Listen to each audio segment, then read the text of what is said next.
buenos días, amigos y amigas. El invierno ya llegó a nuestras vidas y a las Islas Canarias.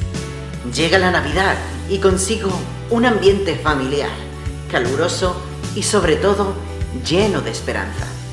En esta época recordamos que Jesús vino un día a morir por ti y por mí, para que si creemos en Él no nos perdamos, sino que vivamos para siempre con Él. Sean todos muy bienvenidos otro sábado más a Hope Home, la iglesia adventista virtual. Esperamos de todo corazón que estéis bien y se acuerden que Dios está al control. Damos las gracias a todos los que nos veis sábado tras sábado, ya que sin ustedes este proyecto no podría haber sido posible. Si les gusta, dadle like, suscribiros al canal y compartir con otras personas. Es nuestro deseo que disfruten del programa de hoy. ¿Estáis listos? ¿Sí? Pues comencemos. Enfoque misionero.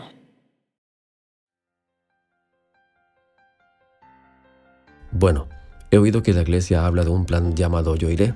Me llama la atención, pero ¿qué es? Yo Iré es el nuevo plan estratégico de la iglesia adventista del séptimo día. La frase se basa en textos claves como Isaías 6, cuando Isaías respondió al llamado de Dios: «Heme aquí, envíame a mí». Y San Mateo 28, cuando Jesús dijo: «Por tanto, y hace discípulos». Ahora es tu turno. El plan estratégico es parte de nuestra respuesta. Harás dos cosas. Primero, te entrega lo que necesita para que responda al llamado de la misión. Y dos, te entrega pautas para medir tu progreso a medida que responda, ¿ok? Jesús, yo iré. Creo que entiendo. Pero, ¿cuál es esa misión? Me alegra que preguntes. Nuestra misión como adventistas es hacer discípulos de Jesucristo que vivan como sus amorosos testigos y proclamen a todo el mundo el Evangelio eterno del mensaje de los tres ángeles. Es preparación para su pronto regreso. Es una gran tarea, pero nadie tiene que hacerlo solo. Tenemos un sistema de apoyo masivo de los 21 millones de miembros y más de 160,000 congregaciones en todo el mundo. Son muchos miembros. ¿Hemos progresado algo? Con tanta gente, ¿cómo no? Pero siempre podemos mejorar. Yo Iré es la base del éxito de nuestro plan estratégico previo, llamado Alcanzar al Mundo, donde nos propusimos. Déjame adivinar. ¿Alcanzar al mundo? ¿Cómo adivinaste? Después de alcanzar al mundo, la iglesia evalúa la efectividad de nuestras diferentes iniciativas mundiales. Básicamente, luego de años de trabajo de investigación, desarrollamos ese sistema de evaluación y lo transformamos en un plan estratégico que abarca de 2020 a 2025, que llamamos Yo Iré. Ok, evaluación. Entiendo. ¿Qué sucede con estas perspectivas? ¿Los líderes adventistas crean un plan y luego qué? ¿Solo se dice al mundo qué hacer? No del todo. Todo ese trabajo vale la pena, pero si los adventistas de todo el mundo se comprometen, colaboren y no van allí, ¿dónde están? Yo iré. No se trata de decirle qué hacer. Se trata de ayudarles a avanzar en lo que Dios ya ha puesto en tu corazón. Cada persona que tiene influencia espiritual necesita apoyo para tener éxito, y la iglesia quiere brindárselo. Me gusta la idea de tener apoyo. Así que, ¿cómo funciona? Yo Iré se compone con 10 objetivos divididos en 3 tareas de impacto: misión, crecimiento espiritual y liderazgo. Cada objetivo tiene su propósito indicadores clave de rendimiento, el KPI, por sus siglas en inglés. Estos indicadores no son forma de medición para ayudar a determinar si estás logrando o no. Están allí para ti cuando los necesites. Piensa en ellos como un segmento de una barra de progreso. Medir el progreso suena bien, pero ¿qué pasa si ni siquiera sé de dónde empezar? No te preocupes. Los KPIs también sirven como una especie de banco de ideas geniales. Por ejemplo, para ayudarte a comenzar. Algunos KPS están destinados para los líderes de la iglesia. Otros a personas como tú y yo. Y los objetivos pueden ayudarte a determinar qué KPS usar. Lo gracioso es que, si el Espíritu Santo los inspira a crear algo completamente nuevo, pero no está a la lista mientras cumple la misión, adelante. ¿Qué hay en las iniciativas que estamos haciendo en la iglesia? ¿Debemos reemplazarlas? No, evangelismo digital o reavivamiento y reforma son métodos que ajustan al plan de Yo Iré. Por ejemplo, la iniciativa Es aquel donde todos los miembros de la Iglesia Adventista están involucrados en alguna forma de misión intencional. Sí, señor TMI, es justo una forma de cumplir el plan, porque busca involucrarlos a todos. Así que, básicamente la estrategia Yo Iré ayuda a los adventistas como crear nuevas iniciativas y mejorar las iniciativas previas. ¿Lo entendiste? Yo Iré no es un eslogan para hacer sentir bien a los miembros tibios que observan la misión desde lejos. Sí. En serio, queremos completar la misión. Necesitamos ser estratégicos. Por eso instamos a todos los que llevan el nombre adventista a comprender y adoptar el plan estratégico desde las áreas de impacto hasta los indicadores clave de rendimiento. Podemos hablar por hablar, pero el plan Yo Iré traduce nuestra misión de medidas tangibles y realistas para demostrarlo. Aplicarlas. Podemos asegurar que practicamos lo que predicamos. Creo que ahora entiendo. Es un grito de batalla para que los adventistas de todas partes adopten plenamente el llamado de Dios. Cristo ordenó, por tanto, y hacer discípulos a todas las naciones. Y esta es nuestra oportunidad de decir, yo iré. Cuando el Espíritu Santo lo inspire con ideas sobre usted y su iglesia local, pueden causar un impacto. Los desafiamos a responder, yo iré.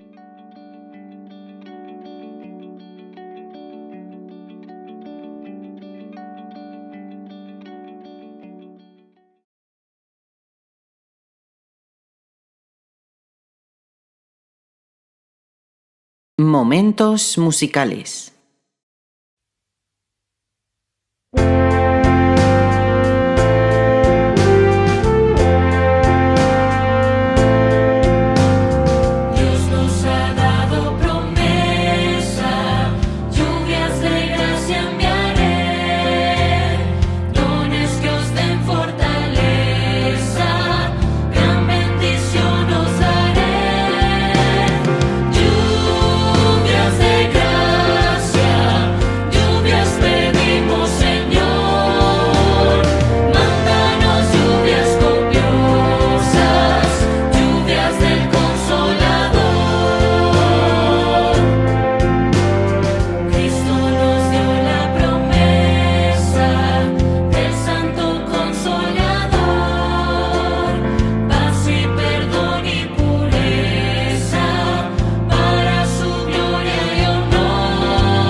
Hola, hola mis amigos, un saludo cordial para todos, bienvenidos a nuestro programa online a través de Zoom. Gracias por estar con nosotros una vez más en nuestro programa de Escuela Sabática en este sábado. Estamos ya en la lección número 5.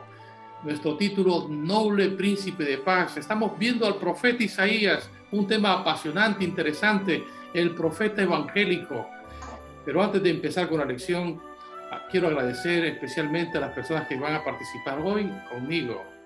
De la iglesia de Tamaraceite tenemos a Ana Marta. Ana Marta, gracias por estar con nosotros. Si quieres enviar un saludo a tus amigos. Bueno, pues quería desearles a todos un feliz sábado. Es un placer pues compartir con ustedes esta mañana el mensaje y desearles que lo disfruten mucho, y me alegro de poder participar. Gracias, Ana Marta. Y de la iglesia de vecindario tenemos a Linda, nuestra coordinadora de los niños allá en aquella zona, en nuestra iglesia de vecindario. Un saludo, Linda. Feliz sábado para todos, especialmente para la iglesia de vecindario. Un feliz sábado para todos ellos, a los hermanos y a las hermanas, esperando que podamos aprender de Cristo Jesús en esta lección. Bendiciones para todos y también para todas las iglesias que nos escuchan a través online, a través de este hermoso programa. Muchas gracias, Linda. Y de la iglesia de Tamaraceite, nuestro administrador allí, mi querido hermano Rafa, gracias por estar con nosotros y participar de esta lección. Bienvenido, Rafa, si quieres enviar tu saludo a tu familia. Sí, cómo no. Nada, un placer el estar aquí, como cada vez que podemos participar, ayudar un poco a lo que haga falta hacer en la iglesia, especialmente este programa que se graba para aquellos que no pueden asistir presencialmente, que ellos puedan beneficiarse de nuestro granito de arena, y desearles un feliz sábado en medio de lo que estamos viviendo, que puedan sentir el deseo que era por el que Dios estableció el sábado, de sentir paz y cercanía de verdad, que el Señor nos pueda bendecir. Muy bien, gracias, Rafa. Y después de estos saludos a nuestros hermanos aquí en la isla, vamos a empezar con una palabra de oración. Dios es el que nos da la sabiduría para poder comentar esta lección juntos. Así que voy a pedirle a Linda que por favor nos dirija en esta oración.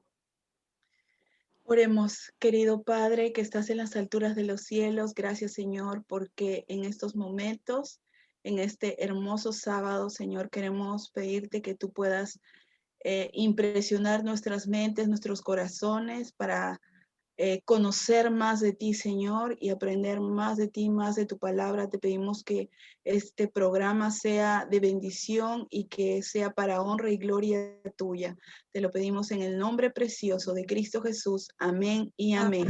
Amén, amén. Muy bien, pues vamos entonces entrando con nuestro tema de esta semana. Como sabéis, estamos estudiando al profeta Isaías. Y hace un momento les decía el título. Nuestro título de nuestra lección hoy es Noble Príncipe de Paz. Estamos estudiando el trimestre, esta serie de 13 sábados. Consolaos, pueblo mío, un mensaje precioso del profeta Isaías para su pueblo en el antiguo y para nuestro tiempo. Nuestro texto, un texto fantástico, en Isaías 9:6, porque un niño nos es nacido, hijo nos es dado, y el principado sobre su hombro, y se llamará su nombre admirable, consejero, Dios fuerte, Padre eterno, príncipe de paz. Un texto precioso para poder iniciar con nuestro estudio. Por supuesto, la lección 5 nos va a hablar sobre Jesucristo, el único que puede dar paz, quien es Jesús. Hay que recordar que el profeta Isaías es el profeta evangélico del Antiguo Testamento porque nos da la buena nueva de salvación en Jesús. Y de hecho, en esta lección nos va a presentar a Jesús en todos sus rasgos característicos de él. De hecho, el propósito de la lección de esta semana, en primer lugar, es analizar las características de Jesús como el Mesías. En segundo lugar, sentir la presencia de Jesús transformando nuestra vida. Y en tercer lugar, enseñar el significado de las características del Mesías. Es decir, esas características que aparecen en Isaías 9:6, que ha sido nuestro texto de memoria, analizar cada una de esas características en esencia para que amemos más a nuestro amado Jesús. Bueno, pues esa es más o menos la orientación en que va a ir la lección. Y el bosquejo a estudiar y analizar es 4 puntitos nada más. Vamos a hablar 4 enfoques que contrastan entre la oscuridad que vivía el pueblo en tiempos del profeta Isaías y lo que Dios deseaba para ellos. Así que vamos a ver estos 4 temas, estos 4 asuntos, estos 4 enfoques muy interesantes de la lección. ¿Sí? El fin de la oscuridad, Jesús la luz del mundo, la vara de la ira de Dios y el 4º punto, raíz y vástago en uno. Así que de eso vamos a hablar el día de hoy. Y entonces vamos a entrar ya en materia y vamos a ver el primer punto. La primera sección tiene que ver con la luz en las tinieblas resplandece y las tinieblas no prevalecieron contra ella. Y lo más lindo es que Jesús es la luz y eso lo vamos a ver en esta lección de hoy. Muy bien, en esta sección voy a pedirle a Ana Marta que nos refiera un poco al fin de la oscuridad, el fin de la oscuridad. El contexto histórico de este pasaje es interesantísimo, ¿sí? Y la primera pregunta que aparece allí en este pasaje es, ¿por qué Isaías 9:1 comienza con una palabra más, pero, sin embargo? Pareciera que indica un contraste con lo que la precede.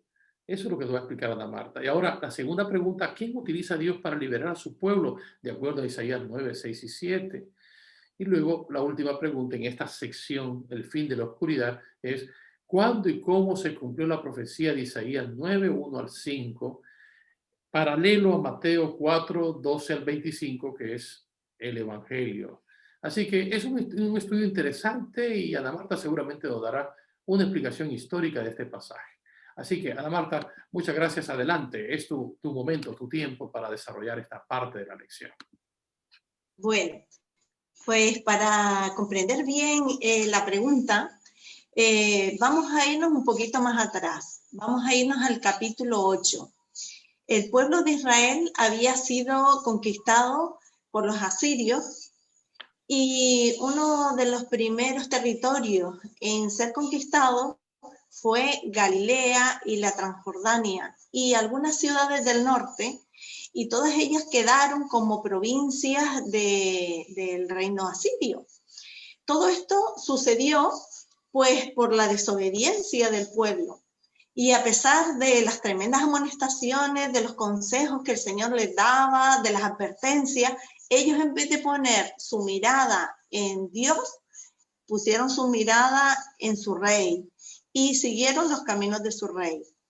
Aunque entre ellos había muchos que eran sinceros y querían saber la verdad y descubrir la verdad, pues eran engañados por falsos maestros que los enredaban en asuntos de filosofía, de hechicería, de ocultismo, de espiritismo, y otros pues eran engañados, pues ellos querían profesar una piedad, pero que luego pues no la desarrollaban en su vida práctica, ¿no? Entonces, ¿qué sucedía? Que esto, como dice la lección de escuela sabática, los llevó a vagar por el país de una manera angustiosa. Dice que andaban hambrientos y dice en los últimos versículos del capítulo 8, nos dice que andaban maldiciendo al rey y maldiciendo a Dios. Maldecían al rey por haberlo llevado a tan grande pecado y maldecían a Dios porque lo hacían culpable de las decisiones que habían tomado. Pero todos sabemos que las decisiones no fue culpa de Dios, las decisiones las tomó el rey y la culpa era del rey y de ellos mismos, porque hicieron caso al rey, nadie les dijo que le hicieran caso, sino ellos mismos tomaron esa decisión. Ahora el pueblo ora, el pueblo invoca a Dios, pero Dios, como ellos seguían en sus costumbres y demás, pues el Señor dice que esconde su rostro, ¿no? Dice en el versículo 17 del capítulo 8, el Señor ha escondido su rostro del pueblo de Jacob. Así que por más que ellos oraban, sus oraciones no eran respondidas, ¿no? Así que desprovistos de ese cuidado, de esa dirección que Dios les daba, dice que los cielos se vuelven oscuros y la tierra se seca, por lo tanto se deja de producir alimento para comer y agua para beber. Y aún más sentían que las oraciones no eran contestadas, por lo tanto, pues dice que el pueblo andaba súper angustiado, hambriento, en densas tinieblas, en espantosas penumbras, bueno, arrojados a una oscuridad total. Ellos dicen que se acostaban por la noche deseando que amaneciera un nuevo día para ver si la cosa cambiaba, pero no, todo seguía igual, ¿no? Pues aquí es donde termina el capítulo 8. El pueblo está sufriendo las consecuencias de un mal liderazgo y las malas decisiones de un rey. Y la perspectiva pues parecía desesperada. Pero la cosa no iba a ser siempre así. Y entonces ahora cuando comienza el capítulo 9. Y el capítulo 9 comienza, como decía el enunciado, dice más, pero, sin embargo, a pesar de todo, dependiendo de la versión de la Biblia, unos empiezan de una manera y otras empiezan de otra. La mía comienza así. A pesar de todo, no habrá más penumbra para la que estuvo angustiada. En el pasado, Dios humilló a la tierra de Zabulón y a la tierra de Neftalí, pero en el futuro honrará a Galilea, tierra de paganos, en el camino del mar al otro lado del Jordán. Tengamos presente, porque luego voy a comentar una cosita sobre esto, que el primer territorio, los primeros territorios que fueron conquistados, como dije antes, fue los territorios de Neftalí y Zabulón, que correspondían a la región de Galilea, ¿no? Bueno, pues Dios le permitió al profeta Isaías una proyección a través de los siglos hasta el tiempo del advenimiento del Mesías prometido, y desplegó una visión maravillosa ante sus ojos, una profecía de liberación. Las promesas de liberación sabemos que siempre se cumplen después de los momentos más oscuros, y los rayos del sol siempre salen después del momento más oscuro de la noche. Pues así siempre también ocurre con los hijos de Dios. A veces nos sentimos llenos de pruebas, que no tenemos solución a nuestros problemas, que todo está oscuro, que todo está en tiniebla, que la cosa no marcha. Y ahí es cuando todo está como más oscuro, que no tiene salida, y es cuando el Señor manda sus rayitos y nos manda la solución, ¿no? Pues Isaías vio el sol de justicia. Dice que se levantaba con sanidad espiritual y física para con su pueblo. Comenzando, ¿por dónde comenzó? Comenzó por las tierras de Zabulón y de Neftalí, que se encontraban ¿dónde? En Galilea. O sea, el mensaje de Isaías es hermoso, porque el primero en ser conquistado, que era Galilea, iba a ser el primero en ver la liberación del pecado. Así que aquí comienza la profecía, en el versículo 2, que dice: el pueblo que andaba en la oscuridad ha visto una gran luz. Sobre los que vivían en densas tinieblas, la luz ha resplandecido. Y así continúa. ¿Quién y cómo vendría a liberar al pueblo de Dios? ¿Quién es esa luz gloriosa que iba a venir al mundo para traer salvación a toda nación, tribu, lengua y pueblo? Lo vamos a ver en los versículos 6 y 7 del capítulo 9. Dice: porque nos ha nacido un niño, se nos ha concedido un hijo, la soberanía reposará sobre sus hombros y se le darán estos nombres: Consejero admirable, Dios fuerte, Padre eterno, Príncipe de paz. Se extenderá su soberanía y su paz no tendrá fin. Gobernará sobre el trono de David y sobre su reino, para establecerlo y sostenerlo con justicia y rectitud, desde ahora y para siempre. Esto lo llevará a cabo el celo del Señor Todopoderoso. ¿Quién nos dice que será? Jesús. Jesús es quien va a darle el cumplimiento a la profecía. ¿Cuándo? 700 años más tarde. Y el cumplimiento lo vamos a ver en Mateo capítulo 4, en los versículos del 12 al 25. Pero yo no lo voy a leer todo para que no se haga muy largo y muy extenso. Así que solamente voy a leer del 12 al 17. Dice, cuando Jesús oyó que habían encarcelado a Juan, regresó ¿a dónde? A Galilea. Partió de Nazaret y se fue a vivir a Capernaum, que está junto al lago en la región de Zabulón y de Neftalí, para cumplir lo dicho por el profeta. ¿Qué profeta? El profeta Isaías, que estamos viendo en el capítulo 9 y a partir del versículo 1 y 2. Dice, tierra de Zabulón y tierra de Neftalí, camino del mar, al otro lado del Jordán, Galilea de los gentiles, el pueblo que habita en la oscuridad ha visto una gran luz sobre los que vivían en densas tinieblas. La luz ha resplandecido. Desde entonces comenzó Jesús a predicar, arrepiéntanse porque el reino de los cielos está cerca. Dice que Jesús recorría todo Galilea, allí en el versículo 23, predicando las buenas nuevas, sanando enfermos, pero sobre todo dice que sacaba demonios, endemoniados, curaban endemoniados. Vemos que Jesús comenzó su ministerio en la región de Galilea. ¿Y ustedes creen que eso es casualidad? Eso no es casualidad. Es allí donde liberó a endemoniados del poder del ocultismo y del espiritismo. Uno de los grandes males que caracterizaba al pueblo en la época del profeta Isaías, cuando fueron conquistados por los asirios. Así que hay un librito que se llama Exaltad a Jesús, en la página 252, y les voy a leer una chispita así, y dice así: Cristo vino para sanar a los enfermos y proclamar liberación a los cautivos de Satanás. Él era en sí mismo la salud y la fuerza.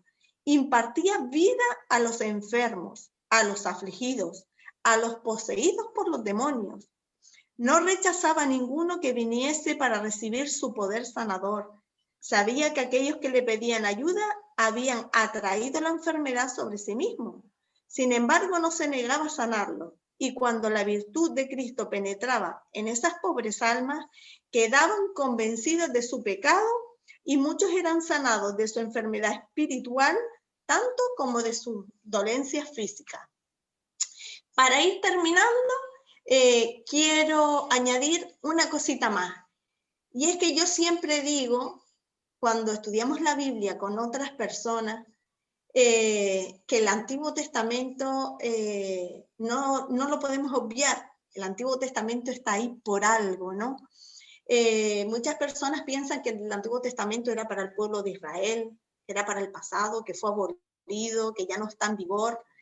Pero aquí vemos un ejemplo perfecto donde la Biblia nos dice que en el Antiguo Testamento es donde se prefiguran las cosas que van a suceder y simbolizan las cosas que van a suceder en el futuro. Así que tenemos ahí el simbolismo y la realidad.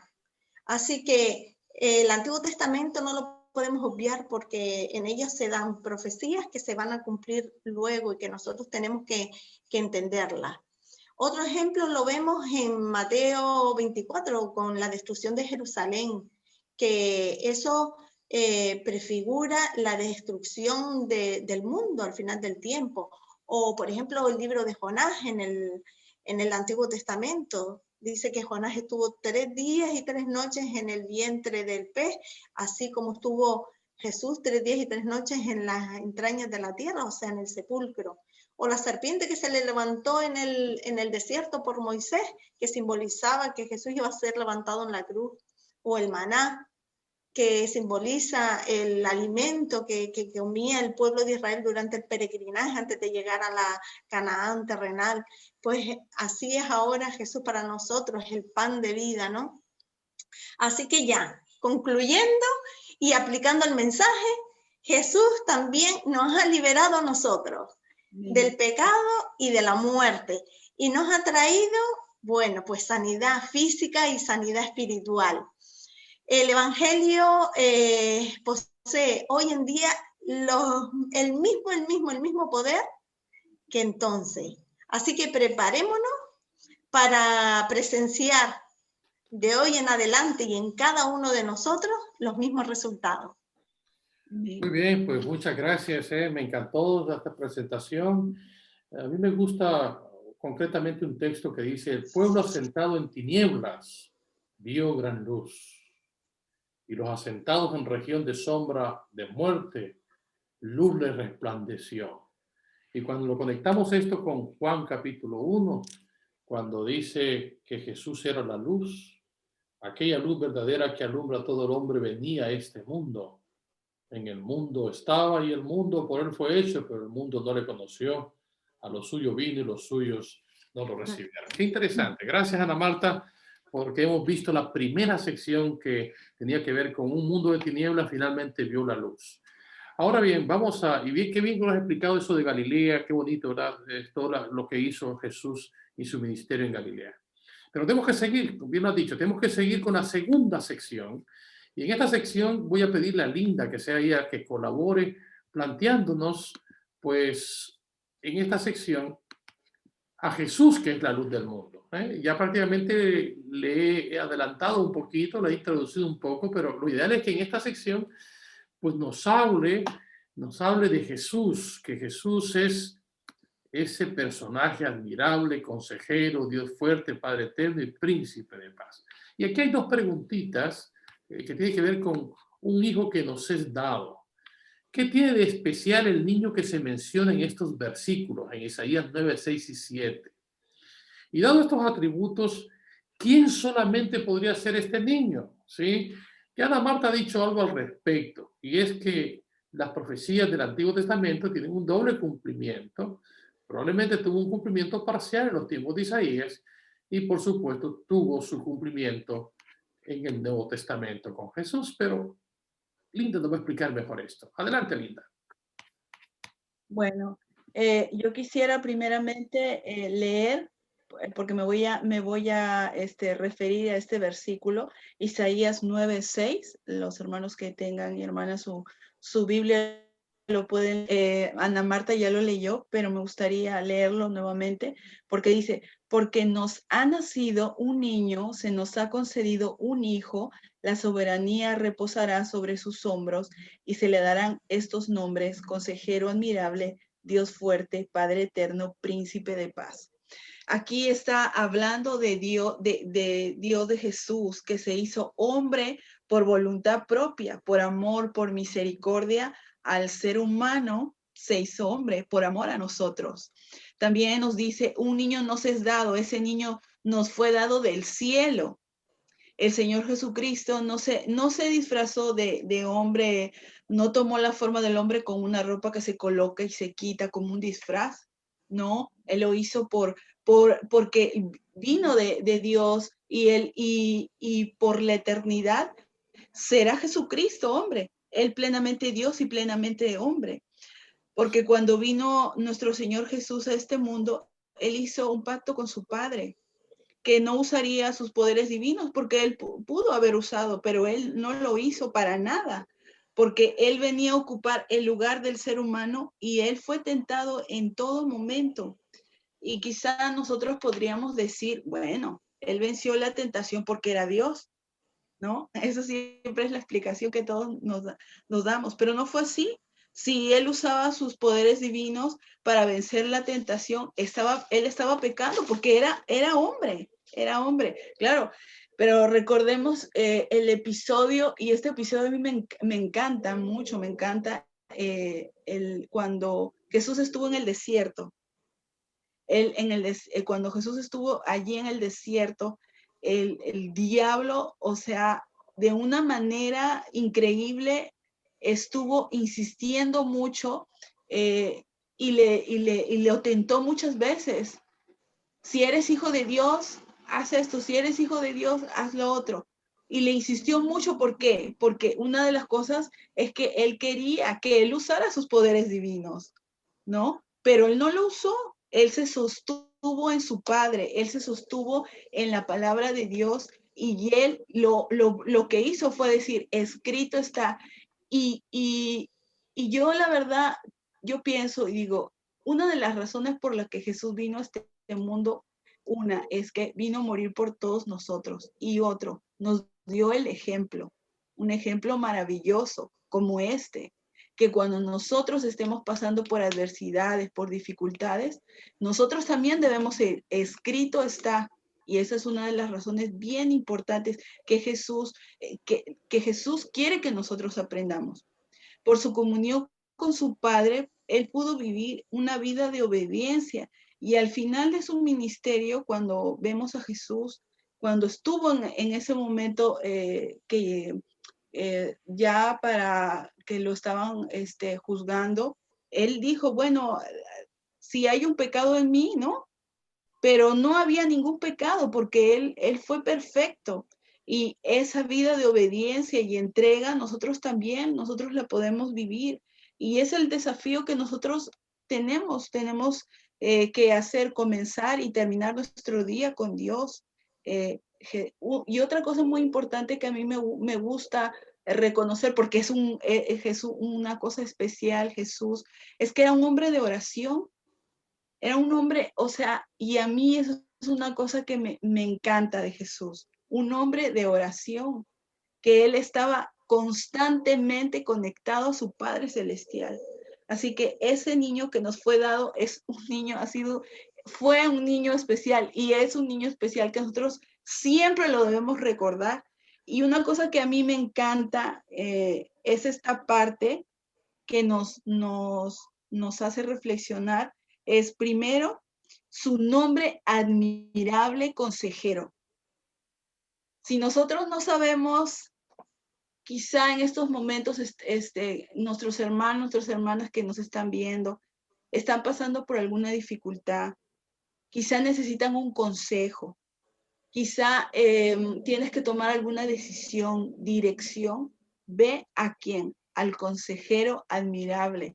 Él va a dirigir tu vida a través de su palabra. Nosotros ahí tenemos la respuesta a todas las preguntas que nosotros necesitamos entender y Él nos va a dar la dirección, nos va a dirigir, nos va a decir exactamente el camino que debemos tomar. Dios fuerte, un Dios maravilloso, un Dios poderoso, un Dios misericordioso. Si tú, hermano, hermana, que tú nos estás viendo, te sientes débil, te sientes desanimado, Dios, tu Dios va a estar ahí, te va a dar fortaleza y va a pelear, porque la palabra dice de nuestro Dios, dice, Él pelea nuestras batallas. Y luego dice también la otra parte, Padre eterno. Padre eterno, si tú dices, yo estoy solo, yo estoy sola, no tengo, nadie me quiere, quizás has perdido a tu papá, has perdido a tu mamá, recuerda que tienes el mejor Padre del mundo, el Padre eterno. Él jamás te va a abandonar, Él jamás te va a decepcionar, es nuestro Padre eterno. Y por último, recordemos que tenemos, si tú, por ejemplo, te gusta pelear, te gusta discutir, te gusta estar ahí, quizá estás teniendo conflictos con tu familia o con alguien, Cristo Jesús, príncipe de paz. Amén. Él quiere que tú seas, que tengas paz, ¿no? ¿Y cómo lo vamos a lograr? Cuando nosotros nos entregamos por completo a Jesús, Él nos va a dar la paz, la tranquilidad, el gozo. Por eso dice, la luz del mundo. Jesús es la luz del mundo. Y si nosotros vamos a Jesús, vamos a irradiar esa luz que ahora el mundo necesita. Así que yo creo que eso es lo más importante, que nosotros vayamos a esa luz. Cristo Jesús, Él nació, vino a este mundo por una razón, por ti, por mí, porque quería salvarnos. Ya Él está en el cielo, está intercediendo por nosotros. ¿Y qué es lo que nosotros necesitamos? Dar todo lo que nosotros en estos momentos tenemos, tener una relación constante con Él cada día, cada momento. 3 cosas muy importantes, y lo han dicho muchos pastores, pero me encanta recordarlo: estudiar la palabra de Dios, orar y llevar un alma para Cristo. Ahí tenemos las 3 claves para ser lo que Jesús quiere que nosotros seamos, la luz, para que podamos ser luz en medio de las tinieblas. Muy bien, Linda, muchas gracias. Has presentado los atributos que representan a Jesús. Saben que algunos estudiosos han intentado identificar a ese niño de Isaías 9:6 con el rey Ezequías. Sin embargo, la descripción supera con creces cualquier humano común. Solo cabe una persona con esas características, y es Jesucristo, el divino Hijo de Dios y Creador. Él es el que vino, como lo ha dicho explicado bien, vino para salvarnos y darnos paz. Por eso dice Jesucristo: mi paz os dejo, mi paz os doy, y no como el mundo la da, yo os la doy. ¿Sí?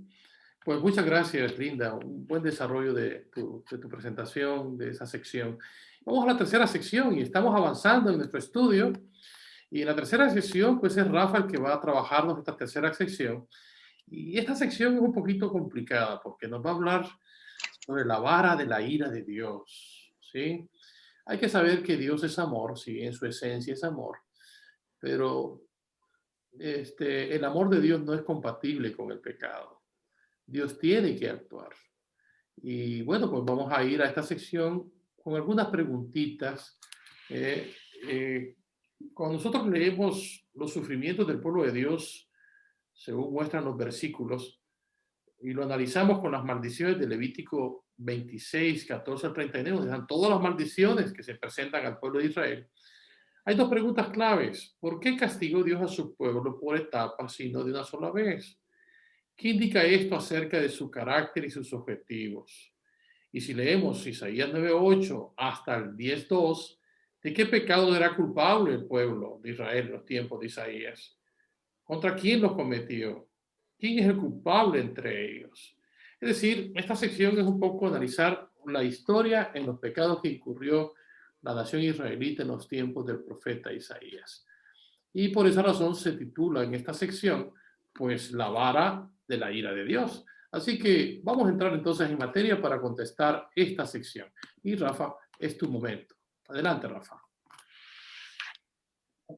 Bien, cierto, como acabas de mencionar, en una lección dedicada a analizar la figura de ese noble príncipe de paz, de las características de Jesús, de la esperanza y de la salvación, introducir la vara de la ira de Dios parece como que es un contraste, ¿no?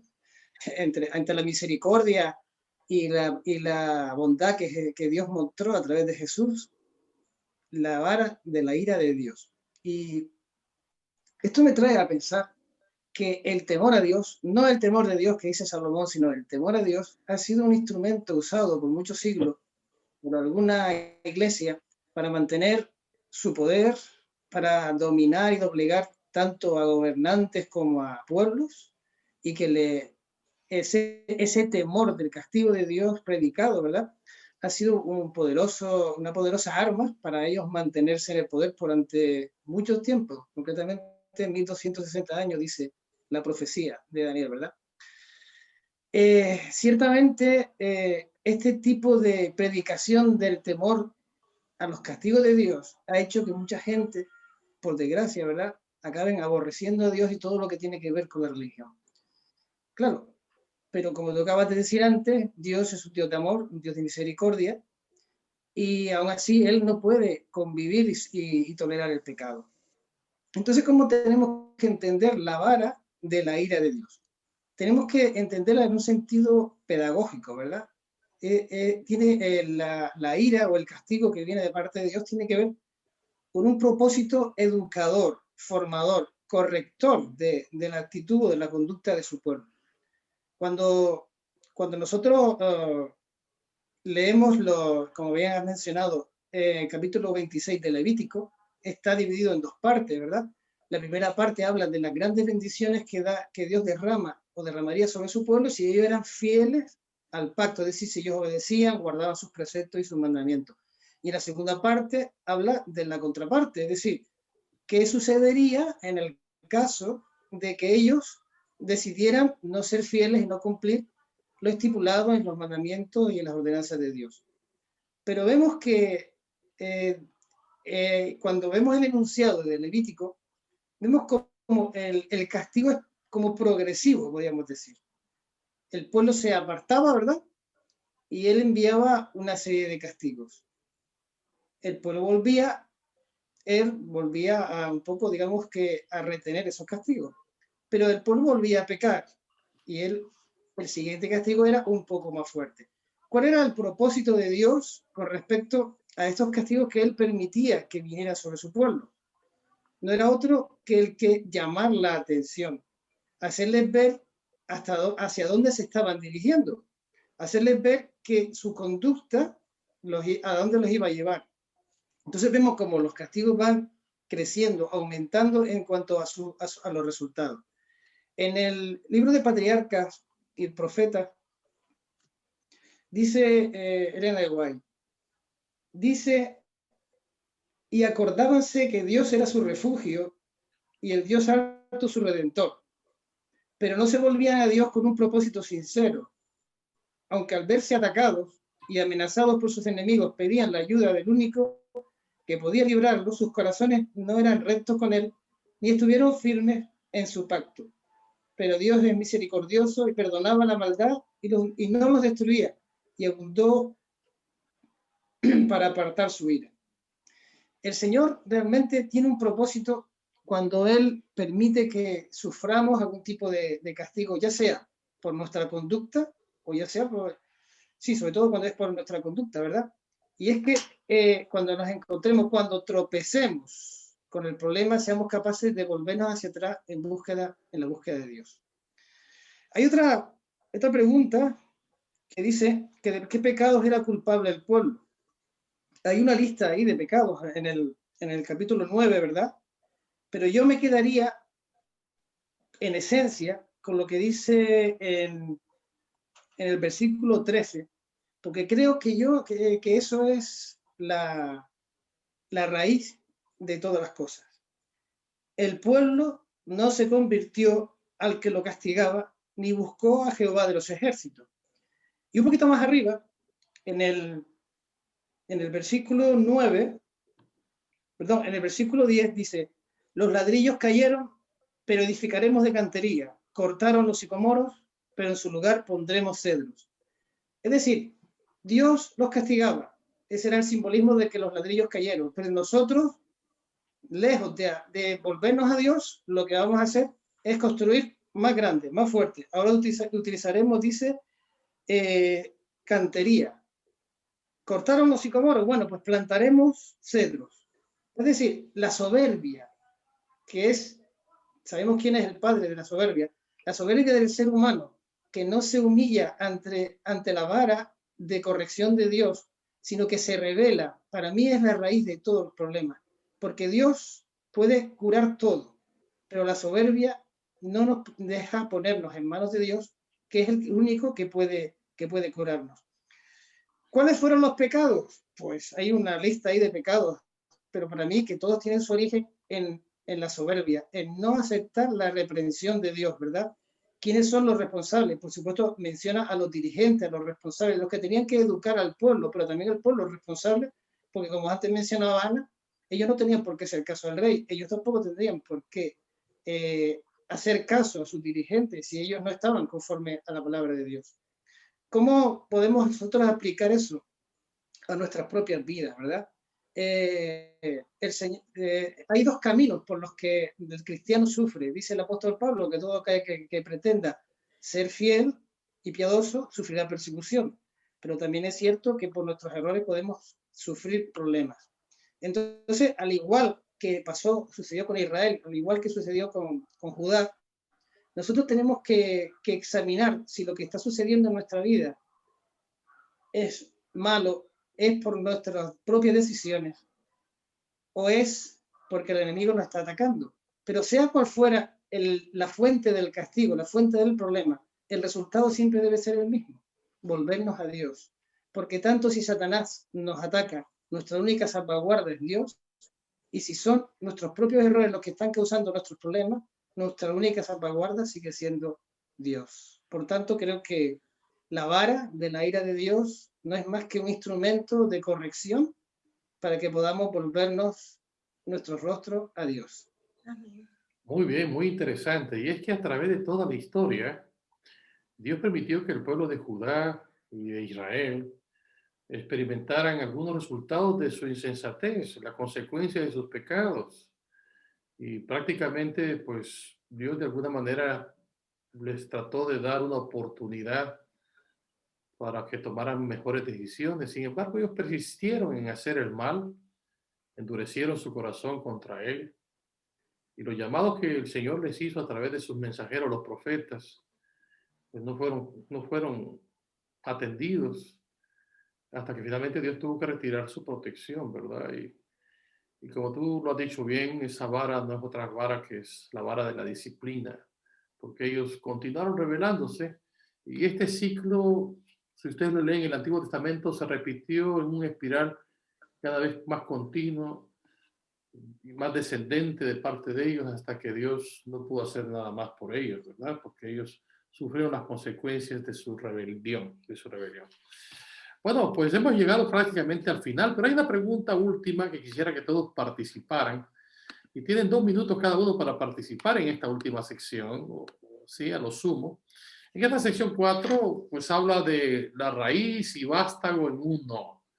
En Isaías 11:1 y el versículo 2, mi impresión en estos dos textos, dice: saldrá una vara del tronco de Isaí, y un vástago retoñará de sus raíces. ¿Quién es ese vástago?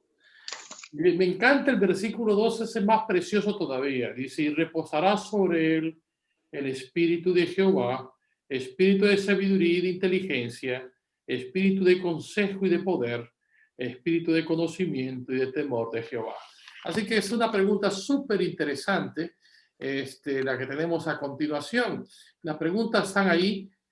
¿Por qué el nuevo gobernante davídico también se le llama la raíz de Isaí?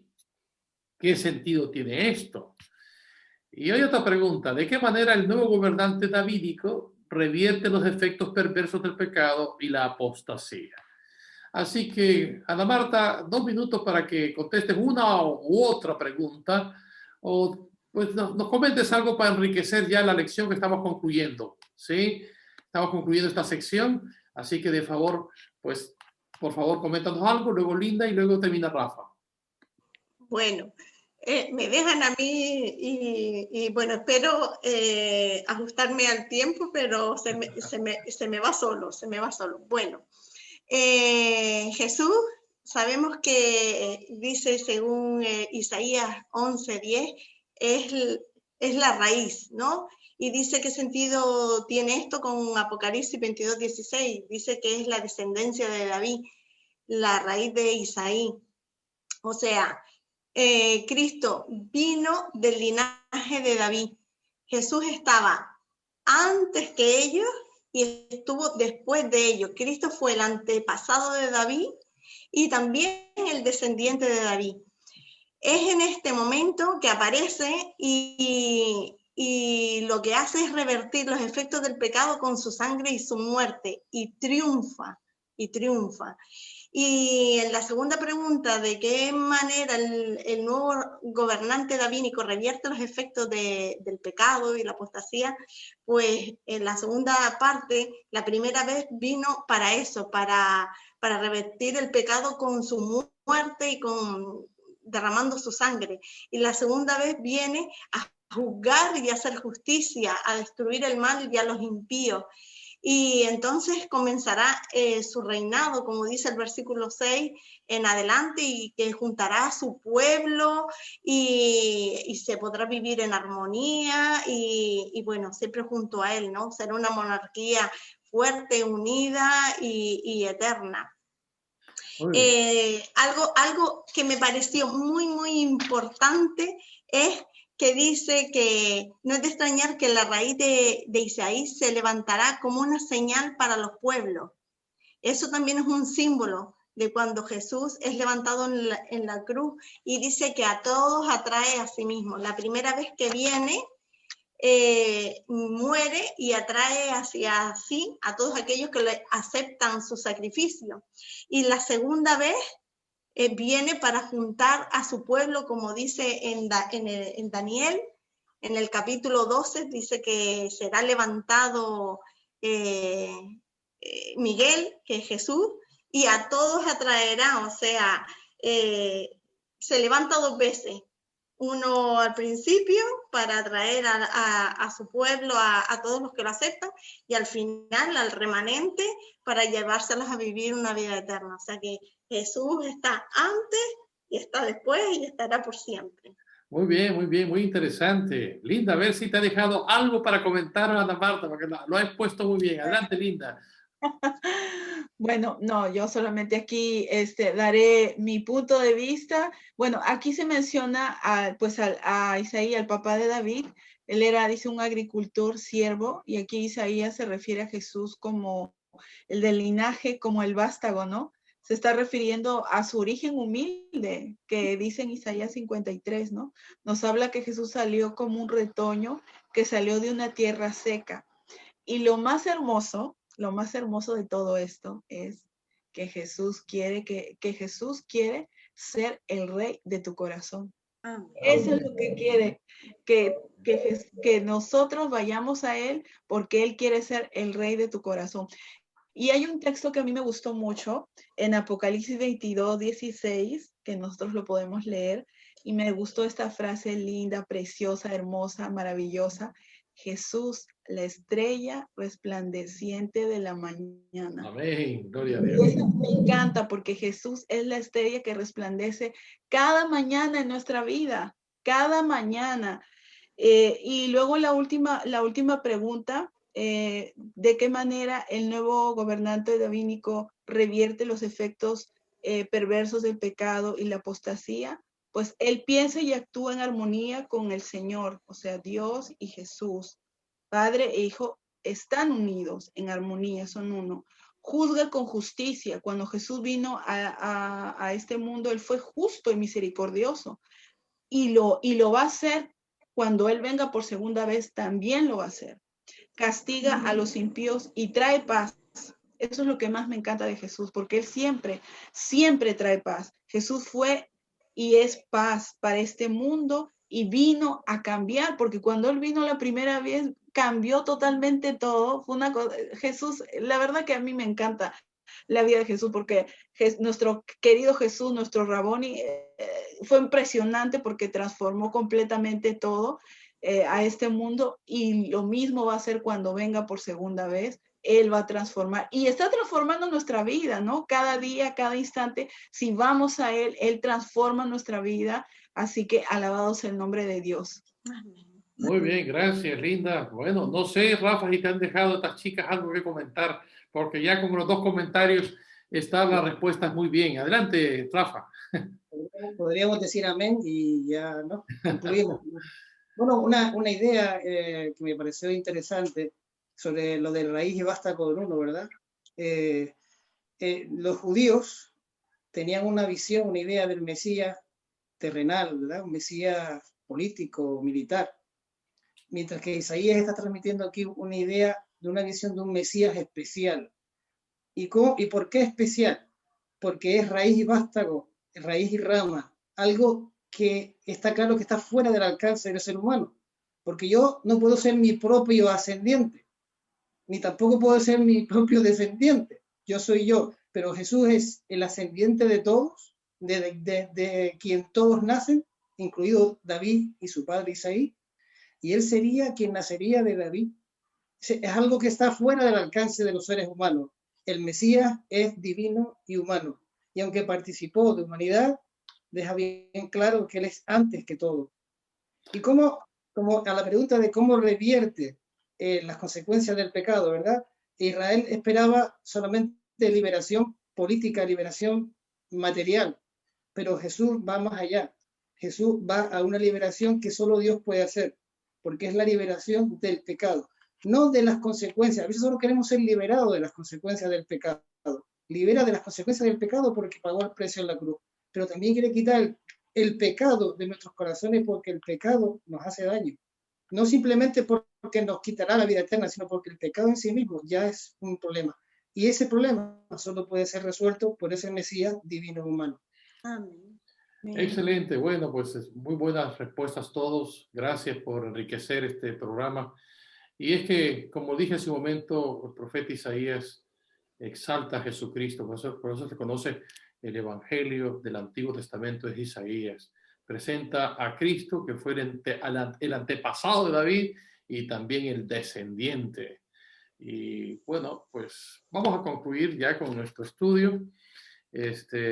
Vamos a la conclusión y a la síntesis de nuestro estudio de este sábado. Vayamos a la conclusión. Hay una sección aquí muy interesante. Dice, reflexiona sobre la idea de que Jesús es nuestra salvación. Lee Romanos 3:24. Dice que la redención es en Jesús. La redención es algo que sucedió en Él y es a través de la gracia y la misericordia de Dios que también podemos tener una participación eterna en esa redención. En otras palabras, esa redención que estaba en Él puede llegar a ser nuestra por la fe y no por las obras, porque ninguna obra que hagamos es suficientemente buena como para redimirnos.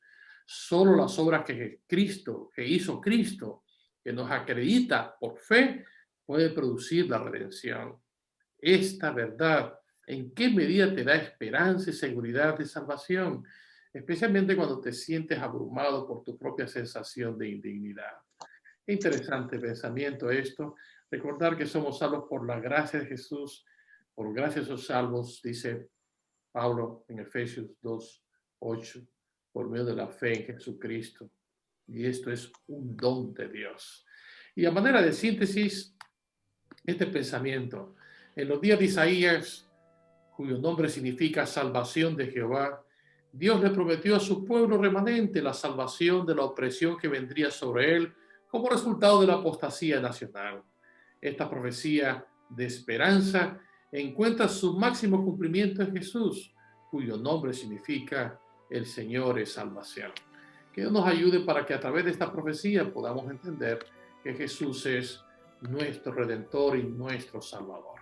Voy a pedir a Ana Marta que concluya con una palabra de oración esta lección de Escuela Sabática.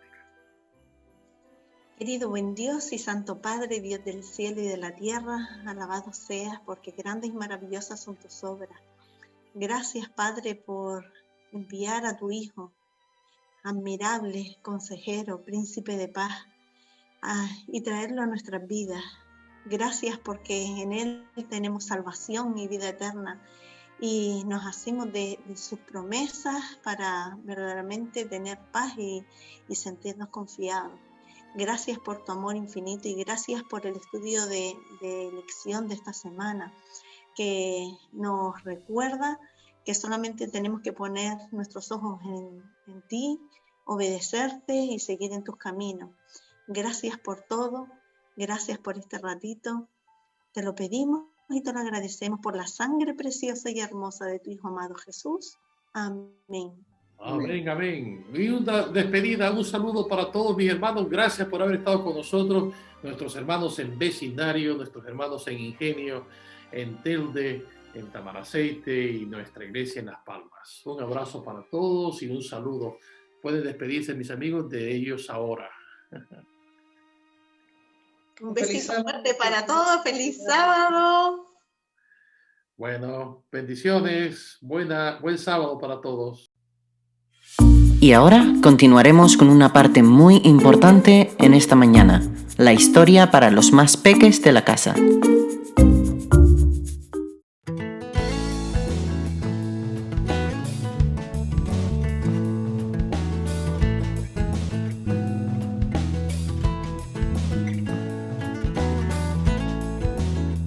Hola pequeñitos, ¿cómo están? Hoy vamos a compartir una linda historia que lleva por título De vuelta al futuro. El versículo para memoria lo encontramos en Josué 23:14. Ustedes bien saben que ninguna de las buenas promesas del Señor su Dios ha dejado de cumplirse al pie de la letra. Todas se han hecho realidad, pues Él no ha faltado a ninguna de ellas. Y el mensaje para ti: yo sé que Dios guarda sus promesas, porque las profecías de la Biblia se cumplen. Carlos sabía cómo andar en bicicleta, pero su hermanita Sarita no, y ella deseaba aprender. «Carlos, ¿me enseñarías cómo andar en bicicleta?», rogó Sarita. «Ay, te voy a enseñar mañana, después de la escuela», prometió Carlos. «Yo quiero ir a la casa de Juan ahora». Al día siguiente, después de la escuela, Carlos sacó su bicicleta. Sarita vino corriendo, pero Carlos le dijo: «Vengo dentro de un rato, Sarita. Juan me pidió que vaya a jugar a la pelota con él». Así que Sarita comenzó a llorar. «Pero tú me prometiste que me ibas a enseñar hoy después de la escuela». Carlos contestó: «Yo no quiero hacerlo hoy. Juan me está esperando». Y salió con su bicicleta. ¿Cumplió Carlos con su promesa? Dios nunca quebranta sus promesas.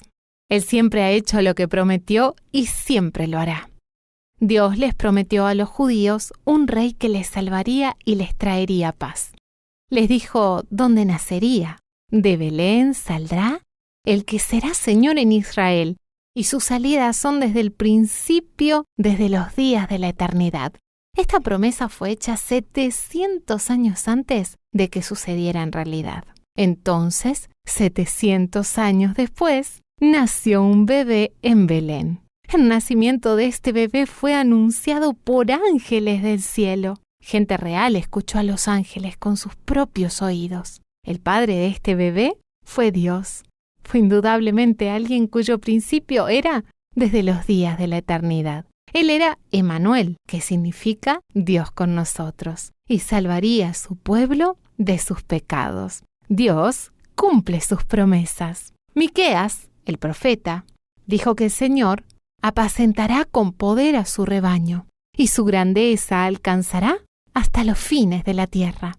Esta fue una promesa gloriosa, porque los judíos habían sido tratados como esclavos por muchos años. Y así como estaba prometido, cuando Jesús creció, se llamó a sí mismo el buen pastor, que da su vida por sus ovejas. Dios guarda sus promesas, y Jesús depuso su vida por los pecados de cada persona en este mundo. Dios prometió más acerca de Jesús, a través de los profetas, que Él sufriría y moriría para salvar a su pueblo de sus pecados. Isaías escribió que Jesús estaría familiarizado con el sufrimiento, mas Él herido fue por nuestras rebeliones, y por su llaga fuimos nosotros curados. Mas Jehová cargó en Él el pecado de todos nosotros, habiendo Él llevado el pecado de muchos. Sí, Jesús murió, en realidad, para salvarnos, a ti y a mí. Dios cumple sus promesas.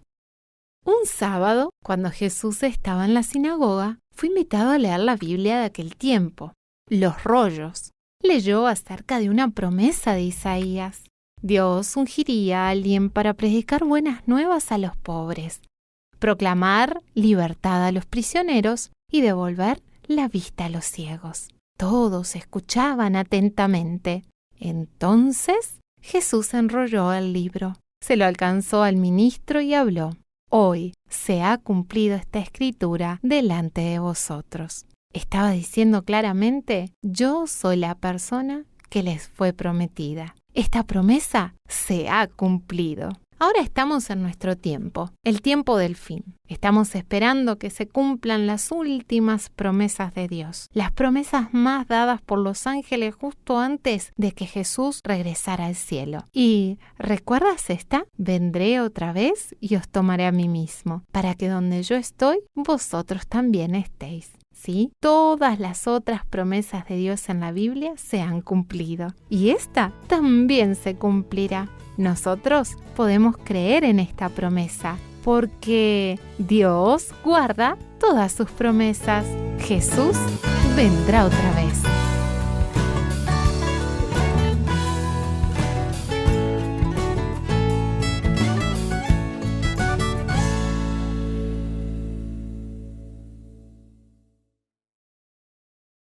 Momentos musicales.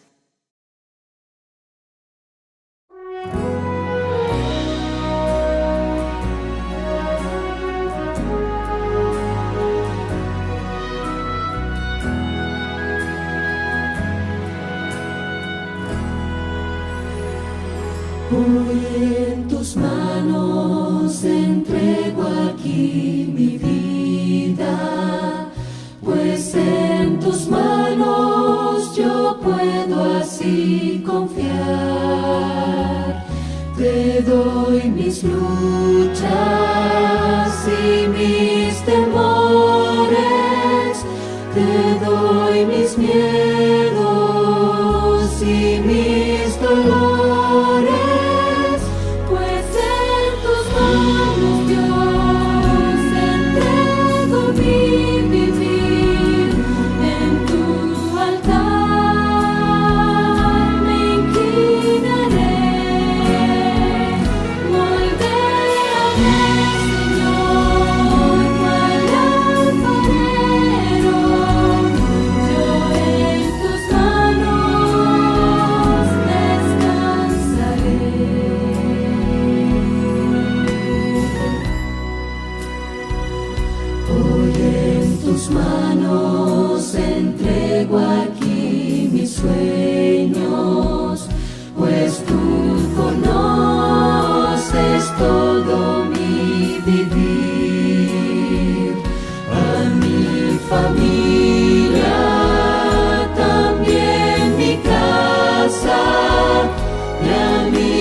Momentos de oración.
¿Qué Hola, tal, hola, querido mis amigos, hermano? un saludo cordial para todos. Es un placer poder invitar hoy a un amigo que ha sido vuestro pastor por mucho tiempo atrás. Ha sido mi pastor también cuando yo estuve asistiendo a Lensa, cuando yo era director de publicaciones en Safeliz. Me refiero al pastor Antonio Fuentes, quien es un pastor jubilado y jubiloso. Mi estimado amigo, bienvenido a tus iglesias aquí en la isla de Las Palmas de Gran Canarias. Alabado sea Dios.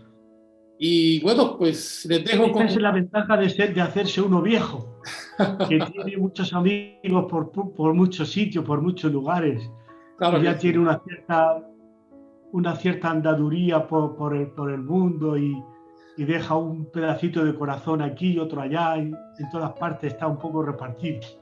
Así es, así que dejo al pastor para que él sea el que va a presentar el mensaje en esta mañana de sábado. Que Dios los bendiga a todos y que el Señor utilice al pastor en la presentación del mensaje. Bendiciones, pastor. Muchas gracias, querido compañero y amigo Tomás. Cuando el pastor Tomás Márquez me invitó para tener con vosotros una meditación del sábado, pues la verdad es que salté de alegría porque la verdad es que tengo muchas ganas de ir a visitaros.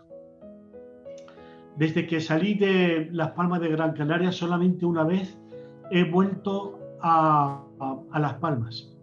Y en el viaje que realizamos, mi esposa y yo, resulta que se nos estropearon las cosas de tal manera que no pudimos visitaros el sábado. Tuvimos que volver deprisa a casa de nuevo por una situación familiar. Así que, hermanos, estoy deseando de poder ir a veros algún día cuando pase esta pesadilla y poder abrazaros a todos y daros un abrazo, pero no virtual, pero un abrazo de esos que crujen un poco los huesos. Alabado sea Dios, hermano, porque después de tantos años seguimos en el camino. Han pasado cosas, han pasado problemas. Fijaos la pesadilla que estamos viviendo hoy. ¿Qué nos iba a decir a nosotros el año pasado por estas fechas? Que el mundo iba a cambiar de esta manera de un día para el otro. Pero la verdad es que me imagino que en Las Palmas, igual que aquí, en Alicante, donde yo vivo ahora, vivimos en Alcoy, pues estamos viviendo una situación de pandemia generalizada sin freno. Los hospitales están al borde del colapso. ¿Y qué os voy a contar? Pues nosotros también hemos tenido una pérdida, la mamá de mi esposa que falleció en estas Navidades, y algunos miembros de nuestra familia también ha pasado el COVID, familia cercana, con el miedo de... En fin, pero nosotros, hermanos, somos un pueblo de esperanza. Y desde eso, hermanos, que nosotros tenemos ahora más que nunca que aferrarnos no a la religión. No tenemos que ser religiosos, tenemos que ser cristianos.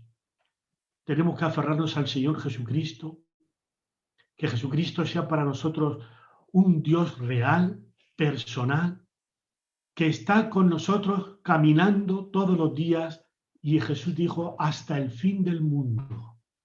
No importa lo que pase, hermanos, en nuestras vidas. Lo importante es permanecer en Cristo Jesús.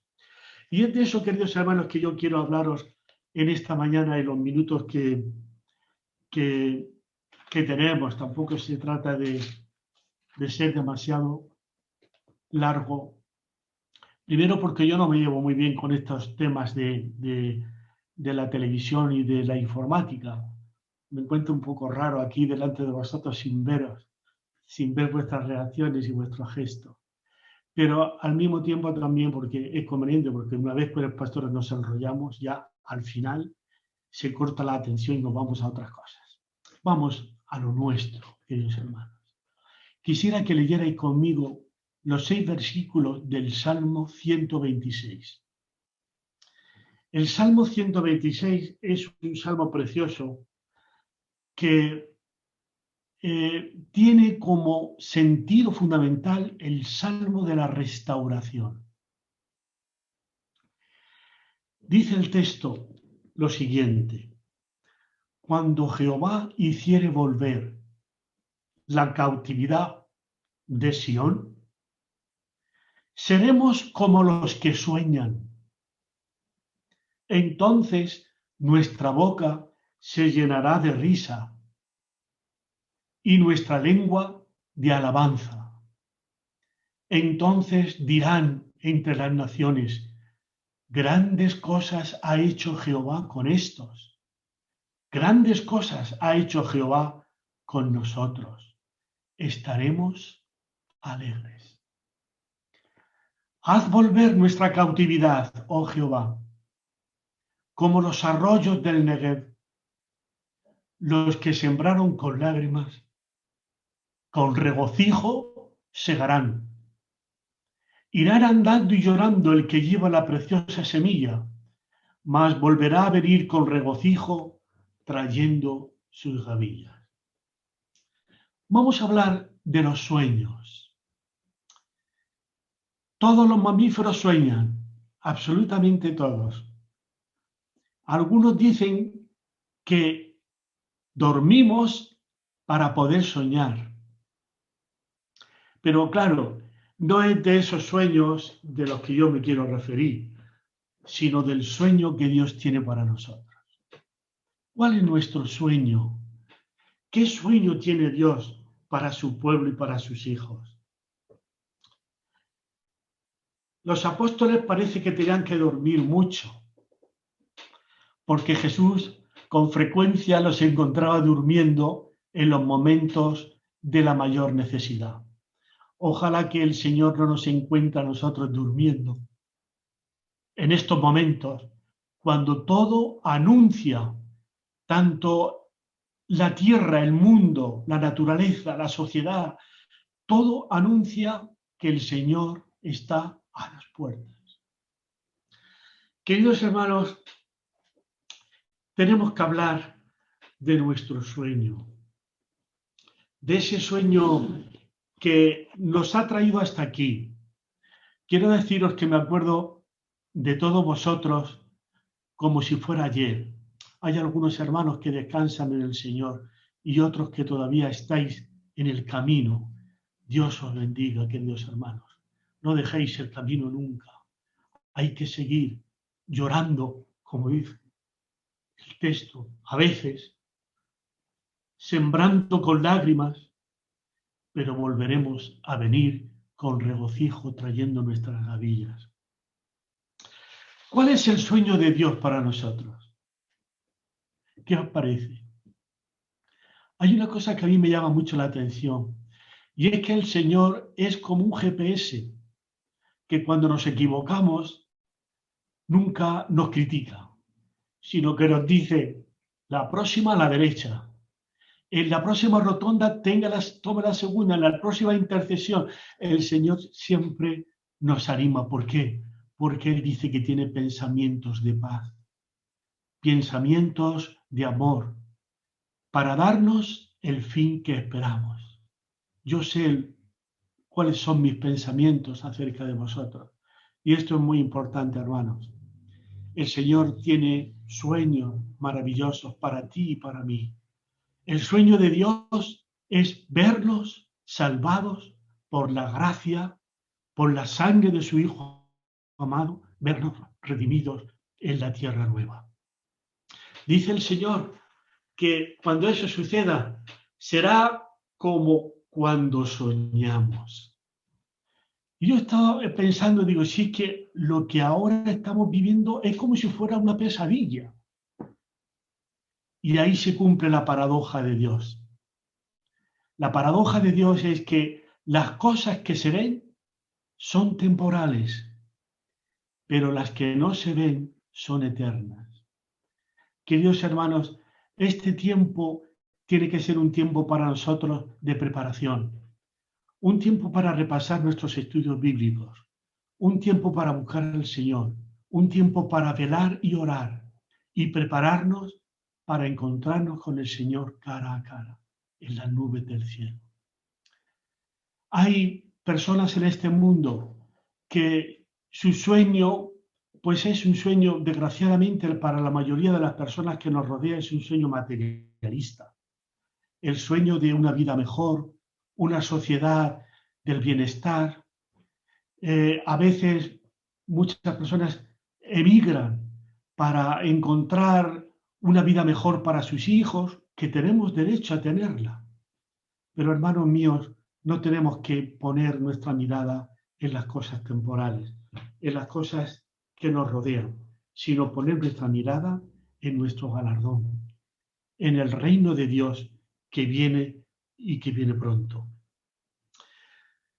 No todos vivimos la realidad que soñamos, porque todos nosotros tenemos un sueño, todos nosotros tenemos unas ilusiones, y pobres de nosotros cuando se nos pierden las ilusiones, porque cuando perdamos la ilusión estaremos acabados. Pero el pueblo de Dios, hermano, no se le puede acabar nunca la ilusión. ¿Por qué? Porque lo mejor está por venir. Para nosotros, que creemos, que conocemos las Escrituras, dice el apóstol Pablo que nosotros no estamos en tinieblas para que aquel día nos sorprenda como ladrón.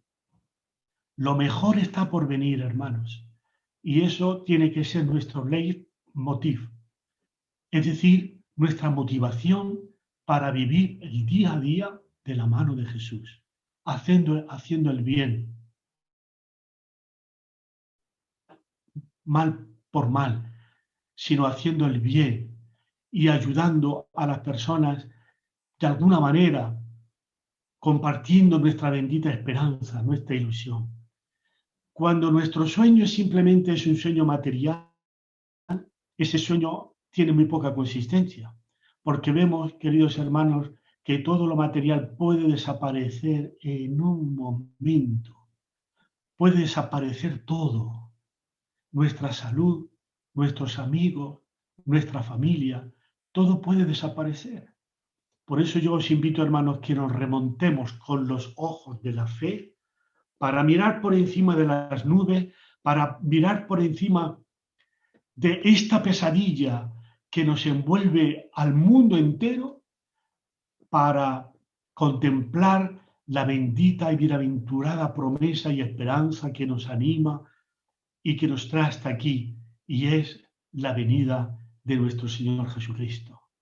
Por eso dice el Salmo que cuando Jehová hiciere volver la cautividad de Sión, hermanos, nosotros somos cautivos, ¿o no?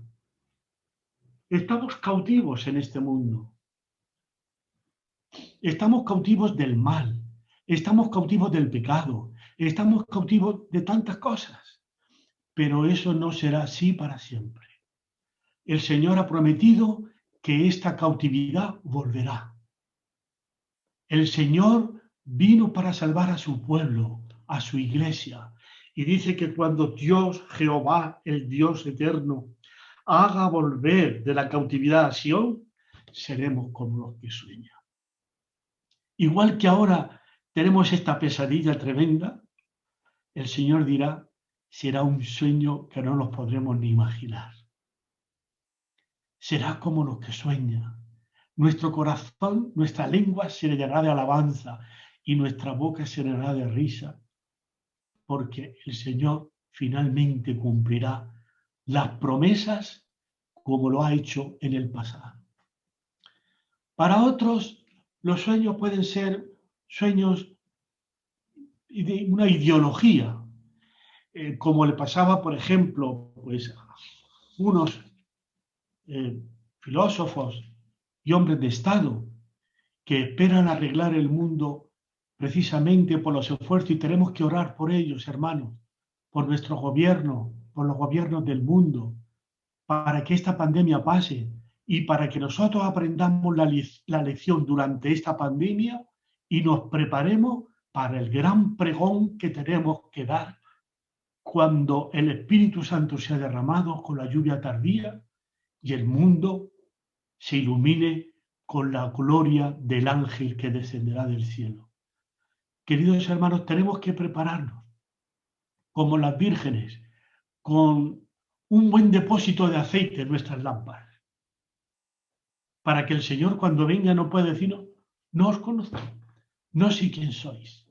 El aceite, hermanos, tiene que ser cada día, viviendo con el Señor, Tenemos que tener una relación viva, una relación personal, una relación, hermanos, de cada día viviendo con el Señor, sin angustiarnos, sin grandes avatares, simplemente, hermanos, el día a día, día a día, día a día con el Señor, paso a paso. ¿Cuál es el sueño de un cristiano, queridos hermanos? ¿Cuál es tu sueño?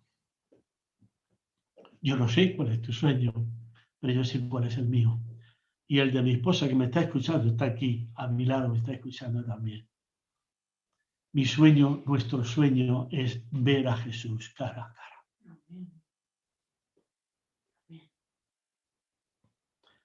No nos importan los ríos de agua, ni las flores, ni los valles verdes, ni todas las cosas que dice el apóstol Pablo, que son cosas que ojo no vio, ni oído oyó, ni pensamiento ha subido en corazón de hombre.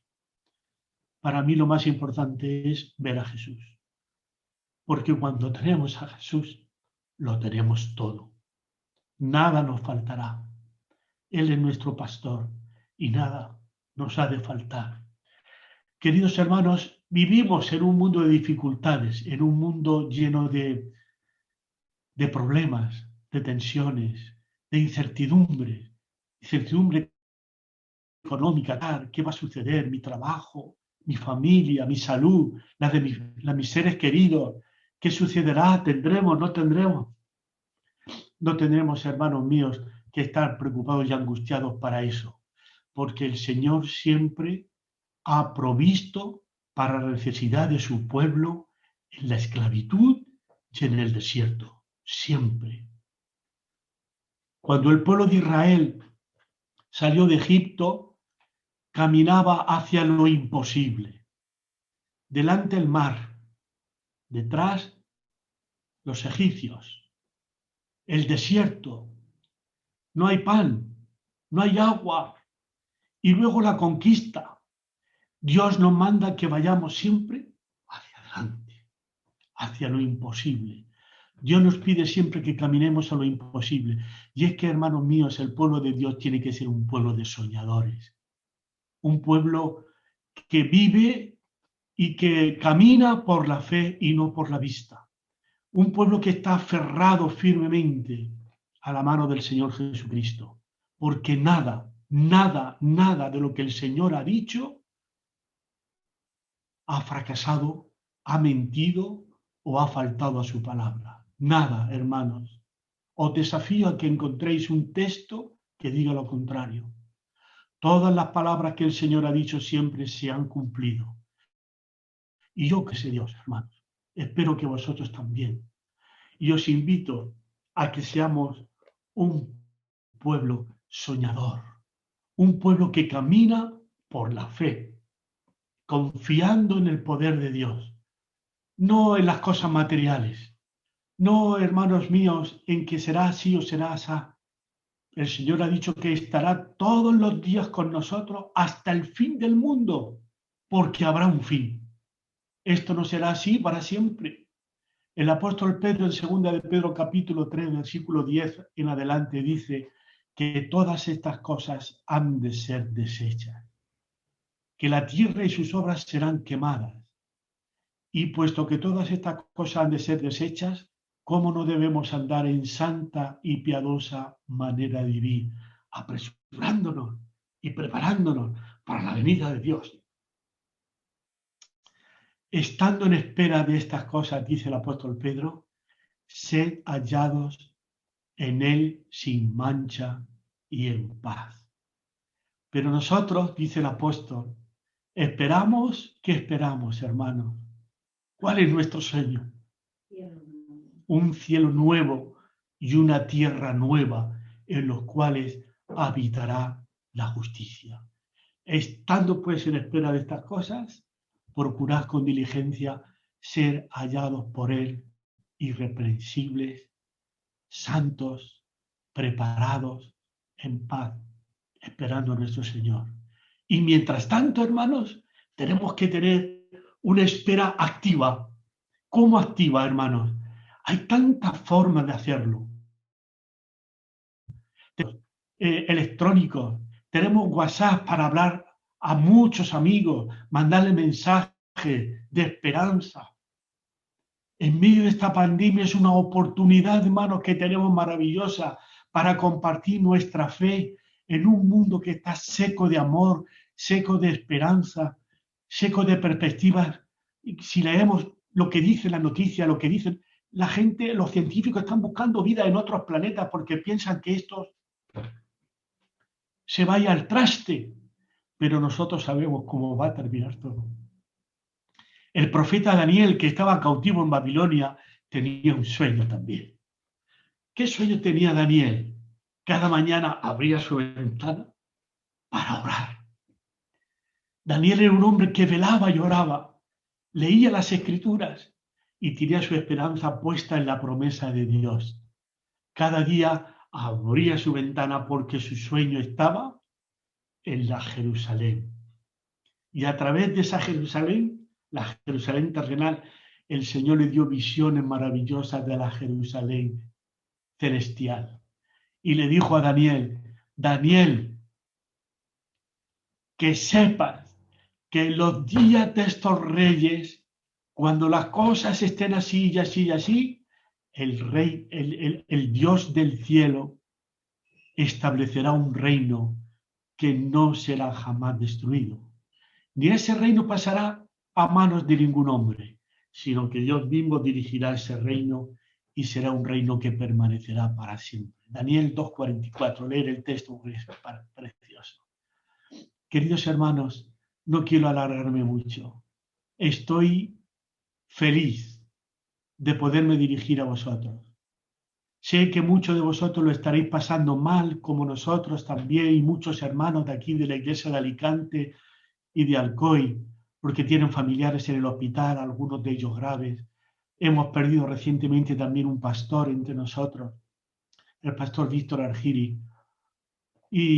Pero hermanos, nuestra ciudadanía está en los cielos, de donde esperamos a nuestro Señor Jesucristo, el cual transformará el cuerpo de nuestra bajeza para que sea semejante al cuerpo de la gloria suya, por el poder que tiene para sujetar a sí mismo todas las cosas. Queridos hermanos, no os asustéis, no se turbe vuestro corazón. En el mundo tendremos aflicción, ya lo dijo el Señor de antemano, pero ahora tenemos que pasar de la teoría a la práctica. Teníamos la teoría de la fe, pero ahora tenemos que pasar a la práctica de la fe. Queridos hermanos, que Dios os bendiga, que Dios nos ayude a permanecer fieles, aferrados a Cristo Jesús, a no separarnos de ni un instante, a velar y orar, a estudiar la palabra de Dios cada día con oración, a aferrarnos a sus promesas, porque estoy seguro, hermanos, que el Señor cumplirá su promesa, que por amor a los escogidos, aquellos días serán acortados. Dios os bendiga, hermanos. No importa dónde estemos, si en Alicante, en Las Palmas o en donde sea. Lo importante es que no olvidemos nunca que por encima de canarios o murcianos o alicantinos o colombianos o rumanos, somos ciudadanos del reino de Dios. Aquí estamos de paso, hermanos. Vamos caminando en este desierto hacia la Canaán celestial. Vamos caminando hacia nuestra patria. Allí nos encontraremos todos. Y ya no nos separaremos nunca de Jesús. Y ya no habrá dolor, ni sufrimiento, ni angustia, ni preocupaciones, porque la primera cosa pasará. Irán llorando, dice aquí el texto, los que sembraron con lágrimas, con regocijo, segarán. Es la promesa de Dios, hermanos. Irán dando y llorando el que lleva la preciosa semilla, mas volverá a venir con regocijo trayendo sus gavillas. Entonces, hermanos, ¿qué día aquel? Soñad con ese día, pensad en ese día. Explayaros con vuestra imaginación en las promesas de Dios y veréis qué fuerza espiritual, qué poder va a daros el Señor en vuestra vida cuando nosotros de verdad confiamos en lo que el Señor ha dicho. Aquel día será un día que no podemos ni imaginarnos. Un día de encuentro con el Señor. Todo estará preparado para recibir a su iglesia, a la Sión, a aquella novia con la cual quiere el Señor casarse y por la cual la quiere tanto y la ama tanto que ha dado su vida, ha dado su sangre por cada uno de nosotros, hermanos. Merece la pena. Adelante. No os angustiéis, no tengáis miedo. Confiad en la palabra de Dios, en las promesas de Dios. Y muy pronto el Señor hará que esas promesas se cumplan, porque Él lo ha prometido. Que Dios os bendiga, hermanos. Maranata. Hasta pronto.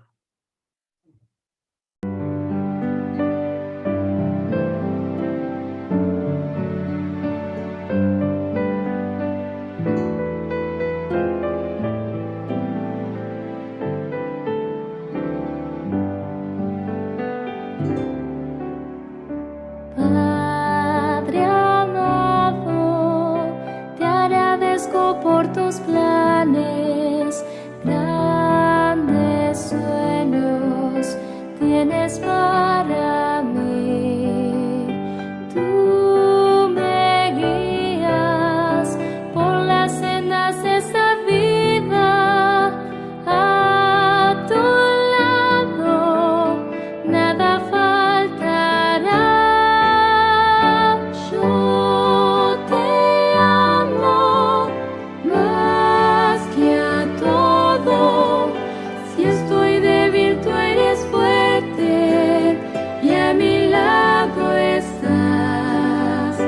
Te agradezco, Padre amado, porque unes nuestras vidas a tu corazón.